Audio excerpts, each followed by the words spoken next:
दोस्तों दोस्तों हम अपने क्लास 10th मैथमेटिक्स के लेक्चर सीरीज़ में समांतर श्रेणी के लेक्चर नंबर 2 में आपका स्वागत करते हैं।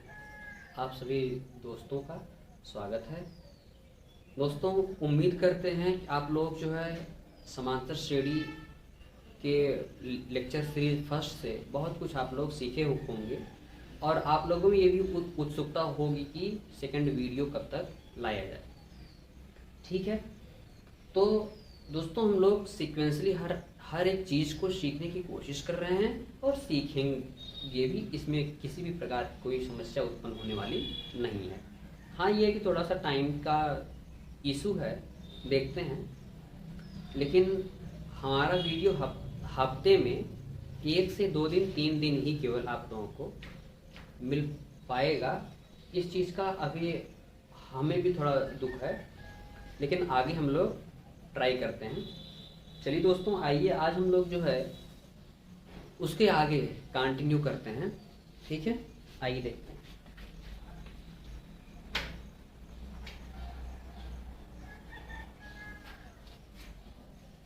क्वेश्चन है दोस्तों, क्वेश्चन है find an AP, find an AP if, first question इसमें दिया गया है a is equal to 4, d is equal to -3। अब ध्यान से देखिए, हमें किसी भी क्वेश्चन को सॉल्व करने के लिए, या एपी का मतलब ये होता है अरिथमेटिक प्रोग्रेशन, समांतर श्रेणी। ठीक है, जब हम इसका सॉल्यूशन करते हैं तो किसी भी समांतर श्रेणी का जो जनरल फॉर्म होता है, वो क्या होता है? Pn बराबर an बराबर a plus n-1 into D. अब देखिए, या फिर ध्यान से देखिए, होता ये है, जैसे हमें ये अगर पता है तो इसका मतलब है a1 पता है हमें, a1 का मतलब है a। ठीक है, और a1 की वैल्यू क्या होती है? ये होती है। ये क्या है? ये है यनवा पद का जनरल फार्मूला है। ठीक है, अब देखिए, अगर हमें a1 पता है, इसका मतलब है प्रथम पद पता है, और हमें d पता है, इसका मतलब अब हम a2 जो है वो निकाल लेंगे, a1 प्लस d। a1 का मतलब क्या है? a1 का मान दिया गया है 4 और d का मान दिया गया है -3, तो क्या हो जाएगा? 1।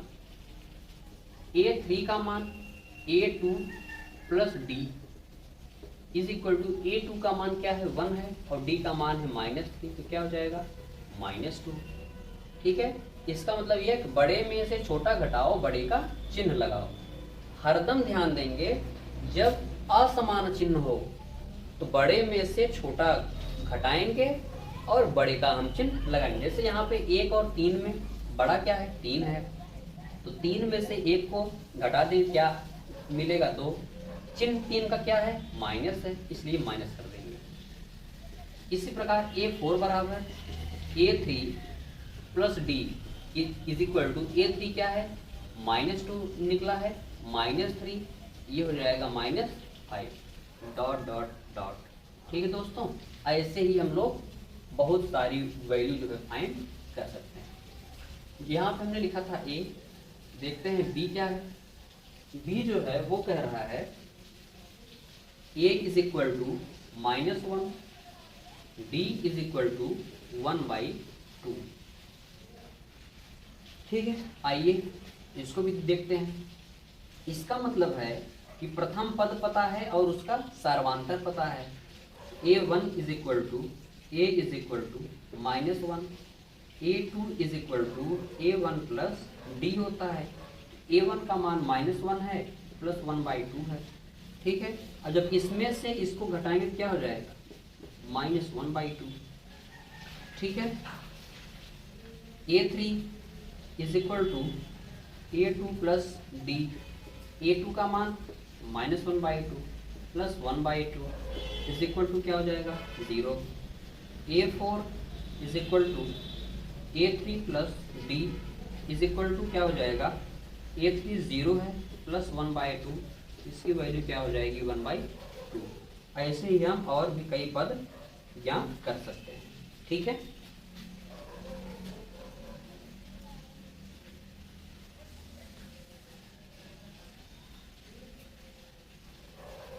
नोट कर लीजिए।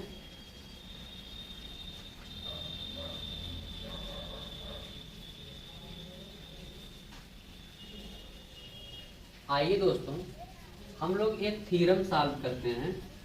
वो थ्योरम बहुत ही इम्पॉर्टेंट है, हाई स्कूल के पॉइंट ऑफ व्यू से देखा जाए तो बहुत ही इम्पॉर्टेंट थ्योरम है वो। और ध्यान दीजिए, अगर हम आपको कोई थ्योरम या कोई चीज़ नहीं समझा रहे इसका मतलब है आपके लिए अभी वो इम्पोर्टेंट नहीं है। और वो चीज़ हो सकता हो आपको क्लास 12th में फिर से मिले और हाँ वहाँ पे प्रूव किया जा सकता है ना। एक थ्योरम है, थ्योरम मीन्स होता है प्रमेय। थ्योरम ये है, if A is equal to, हम डायरेक्ट लिख ले रहे हैं, फर्स्ट टर्म और डी क्या है, ये है कॉमन डिफरेंस। डी है common difference. Then prove that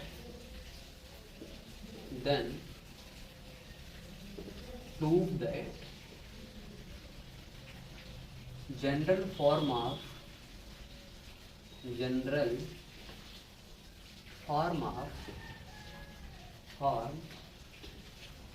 या जनरल फॉर्म न कहें, जनरल टर्म कहें, general term an is equal to a plus n-1 into D. ठीक, इसको हम लोगों को प्रूव करना है। हम लोग यहाँ पर जो है सॉल्यूशन डालते हैं और ये चीज यहाँ पर लेट करते हैं। Let A1 A2 A3 A4 dot AN are in AP। इसका मतलब ये है ये सारे के सारे पद किसमें हैं, समांतर श्रेणी में हैं। अब देखिएगा, अब हम अगर देखें तो यहाँ पर लिखा गया है ए फर्स्ट पद, ए पहला पद है और डी क्या है, उनका सार्वांतर है। ध्यान दीजिएगा, एक वर्ड आता है सार्वांतर और एक शब्द आता है सार्व अनुपात। आपके सिलेबस में एपी है, एपी में होता है सार्वांतर और जीपी में होता है सार्व अनुपात, इसलिए इन दोनों वर्ड में कभी कंफ्यूज ही नहीं होना है। ध्यान दीजिएगा।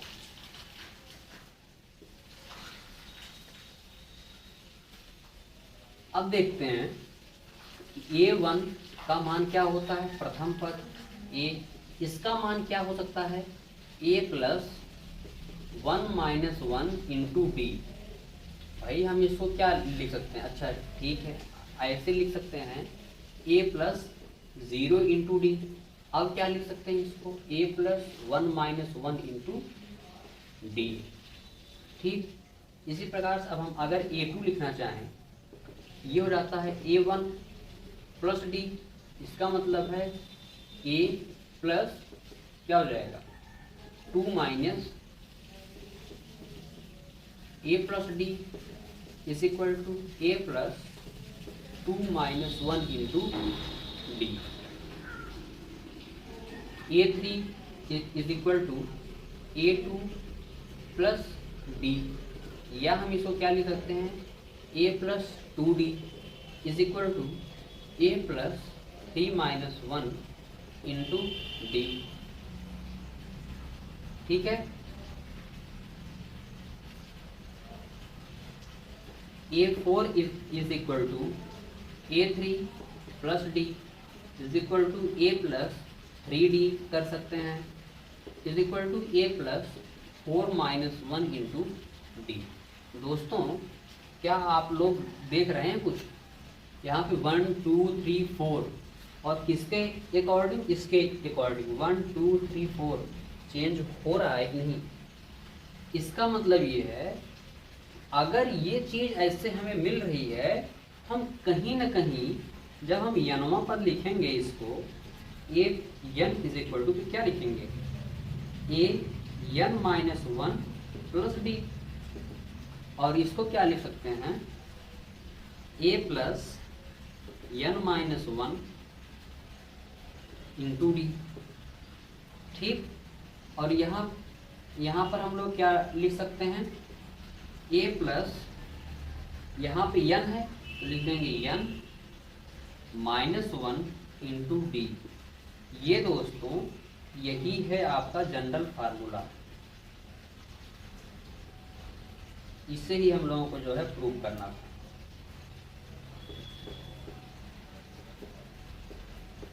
ठीक है,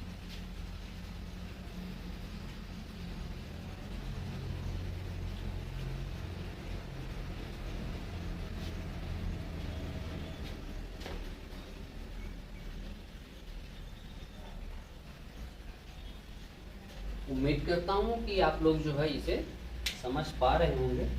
आइए बढ़ते हैं नेक्स्ट। एक बार में अगर आप नहीं समझ पाए तो वीडियो को दोबारा देखेंगे, 100% आप समझ जाएंगे।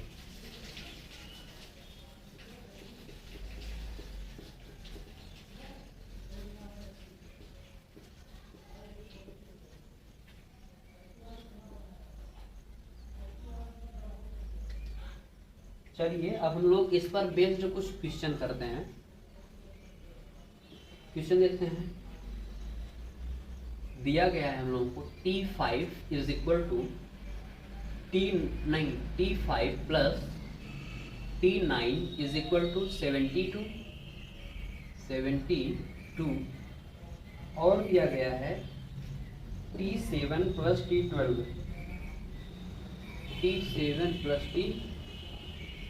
Is equal to 97। कह रहा है फाइंड AP। अब दोस्तों ध्यान दीजिएगा, हम लोग ये जानते हैं Tn बराबर क्या होता है? अभी हम लोगों ने प्रूव किया A plus n minus 1 into D होता है ना? A plus n minus 1 into D होता है। इसका मतलब है अगर हम T5 लिखते हैं, या हम अगर इसे फर्स्ट इक्वेशन मान लें और इसको मान लेते हैं सेकंड इक्वेशन। अब हम लोग डायरेक्ट करते हैं कुछ, तो T5 जो है और plus T9 is equal to लिखा गया है 72। इसको जब हम लोग सॉल्व करेंगे देखिए क्या हो जाएगा। A प्लस T यन है, यन माइनस 1 करेंगे, इसका मतलब क्या हो जाएगा? यन माइनस 1, इसका मतलब 5 माइनस 1 क्या हो जाएगा? 4D प्लस A प्लस यहाँ पे क्या हो जाएगा? 8D इज इक्वल टू क्या हो जाएगा? 72। यहाँ से देखें अगर हम ये हो जाएगा 2A प्लस क्या हो जाएगा? 12D is equal to 72। इसको भी अगर हम लोग सॉल्व करेंगे, यहाँ से 2 कॉमन है। देखिए जब ये 2 कॉमन है, A प्लस क्या हो जाएगा? 6D इज इक्वल टू क्या हो जाएगा? 36। इसे हम अगर मान लेते हैं इक्वेशन नंबर 3। नेक्स्ट जो इक्वेशन लिखा गया है T7 plus T12 is equal to 97। यहाँ पर देखेंगे उसी प्रकार से तो क्या हो जाएगा? A plus 6D plus A plus 11D is equal to 97 है। ठीक, ये क्या हो जाएगा? 2A plus 17D is equal to 97। ठीक है, तो ये हो जाएगा इक्वेशन नंबर 4। कहीं कुछ मिस्टेक तो नहीं हुआ है ना? ठीक है, आइए देखते हैं। ये चीज़ का ध्यान दीजिए, क्योंकि हम यहाँ पे कॉमन नहीं ले सकते हैं, इसलिए हमें इस वाली लाइन की आवश्यकता नहीं है।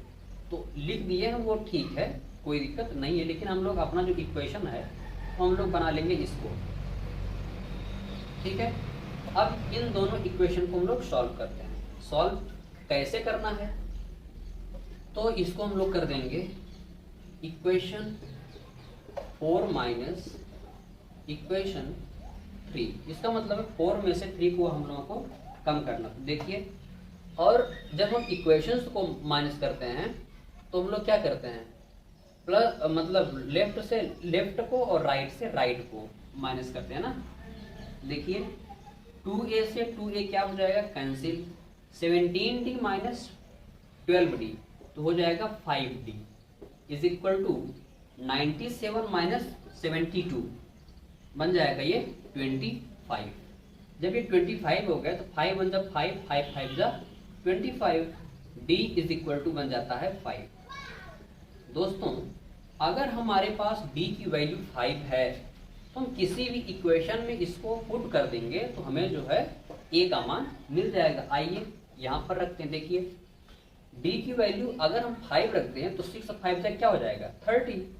जब 6 और 5 जब हो जाएगा 30, ये इधर प्लस में है, इधर लाइन क्या हो जाएगा माइनस में। 36 माइनस 30, a की वैल्यू क्या हो जाएगी 6, ठीक है। अब हमें किसी भी समांतर श्रेणी के पदों को निकालने के लिए 2 ही चीज की मेन जरूरत होती है, a और p की, ठीक है।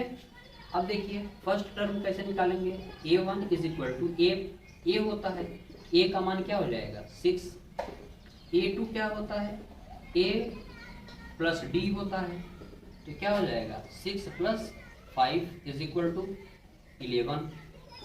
a3 क्या होता है a प्लस 2d, a का मान है 6, 2d इसका मतलब है 2 इंटू 5 इंटू इक्वल टू 10, ये क्या हो जाएगा 16। a4 is equal to a plus 3d is equal to 6 plus 3d, 3 5 जा 15, तो 15 और प्लस 6 21। इसी प्रकार से हम जितने पद क्वेश्चन में कहा होगा उतने पद जो है हम लोग निकाल लेंगे।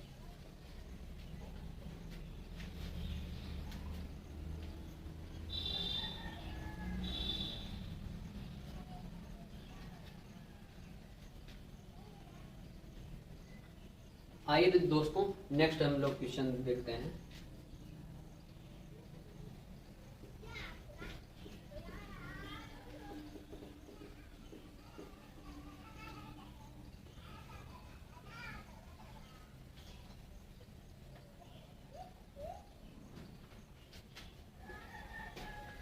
अगला क्वेश्चन है इस प्रकार से कि जो m टर्म है, mth टर्म वो दिया गया है 1/n, और जो nth टर्म है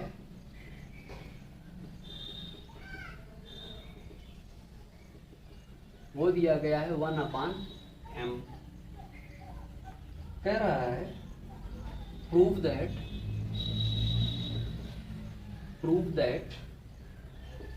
mn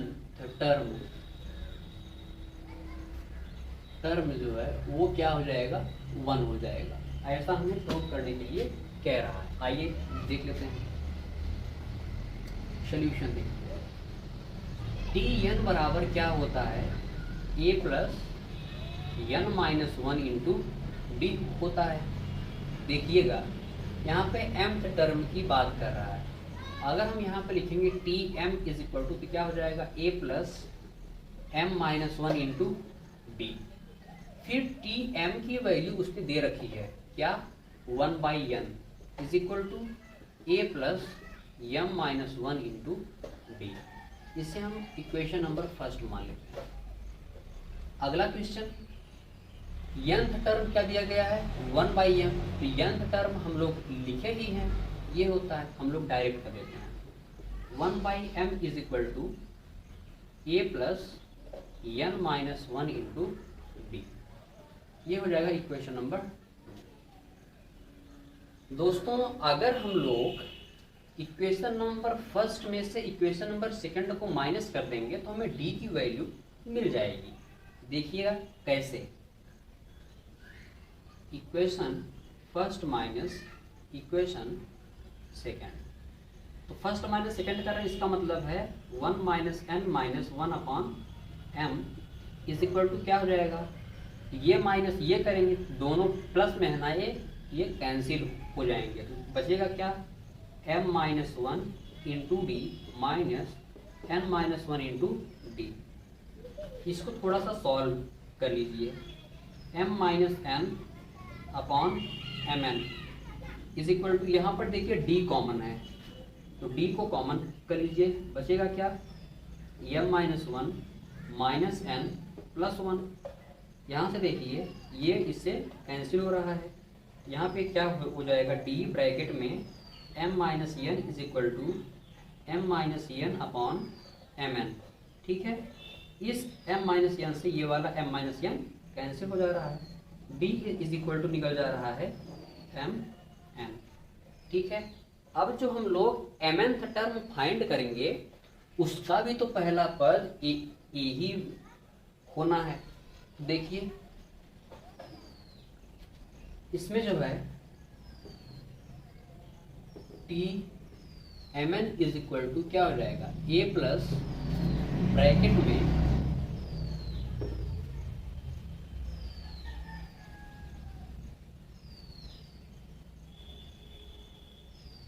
में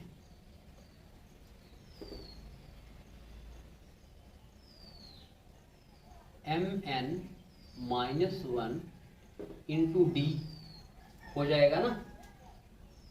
अब देखिए हम अगर यहाँ पर d की वैल्यू रख करके a का मान हम लोग यहाँ से निकाल लेते हैं। ठीक है, जब हम लोग a का मान यहाँ से निकालेंगे तो देखते हैं क्या मिलता है हम लोगों को। From equation first 1 upon n is equal to a plus m minus 1 into D की वैल्यू क्या है, 1 अपॉन एम एन है। अब देखिएगा हमें निकालना है a का मान। ठीक है, अगर हम यहाँ से क्या कह दें, a को आप वहीं पर रहने दो, 1 upon n minus m minus 1 upon M N, ऐसे आप सॉल्व कर लो। a इक्वल टू क्या हो जाएगा, 1 अपॉन n आप कॉमन कर सकते हो ना, 1 अपॉन n आप जब कॉमन कर लोगे तो क्या बचेगा यहाँ पे, 1 minus m minus 1 upon m। ठीक है, अब जब हम इसको सॉल्व करते हैं तो जब हम एलसीएम लेंगे तो क्या हो जाएगा, m minus m plus 1 upon m। तो देखिए m से m कैंसिल हो जाएगा और यहाँ पर a की भी वैल्यू क्या निकल जाएगी, 1 अपॉन एम एन। मतलब ये है कि d और a दोनों की वैल्यू क्या है, सेम है। और जो दोनों की वैल्यू सेम है, आप लोग यहाँ तक जो है नोट कीजिए, तब नेक्स्ट जो है ये वाला चीज़ जो है हम लोग सॉल्व करते हैं, इस वाले चीज़ को हम लोग सॉल्व करते हैं।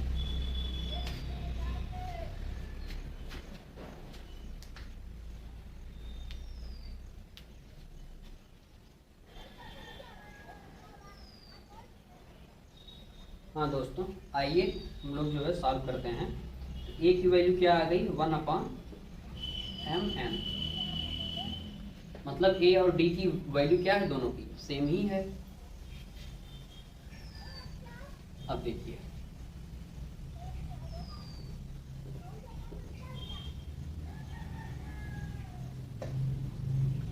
जब ये हम लोगों ने लिख दिया तो a का मान क्या है, 1 upon M N plus bracket में एम एन माइनस 1 और d की वैल्यू क्या है, 1 अपॉन एम एन। यहाँ से जो है 1 अपॉन एम एन कॉमन है तो कॉमन कर लीजिए, बचेगा क्या, यहाँ पे बच जाएगा 1 और यहाँ पे हो जाएगा एम एन माइनस 1। तो 1 से 1 कैंसिल हो जाएगा, बचेगा क्या फिर, 1 upon M N into M N, ये भी कैंसिल, तो क्या हो जाएगा 1। और हमें दोस्तों यही प्रूव करना था कि एम एन टर्म जो है वो क्या है, 1। देखिए किसी भी क्वेश्चन से दोस्तों ना डरना हम लोगों को नहीं है। अगर एक बार में आप लोग सॉल्व नहीं कर पाते हो, इसका मतलब ये नहीं है कि आप नहीं जानते हो। इसका मतलब ये है कि आपने कहीं कुछ मिस्टेक्स कर दी हैं। ठीक है,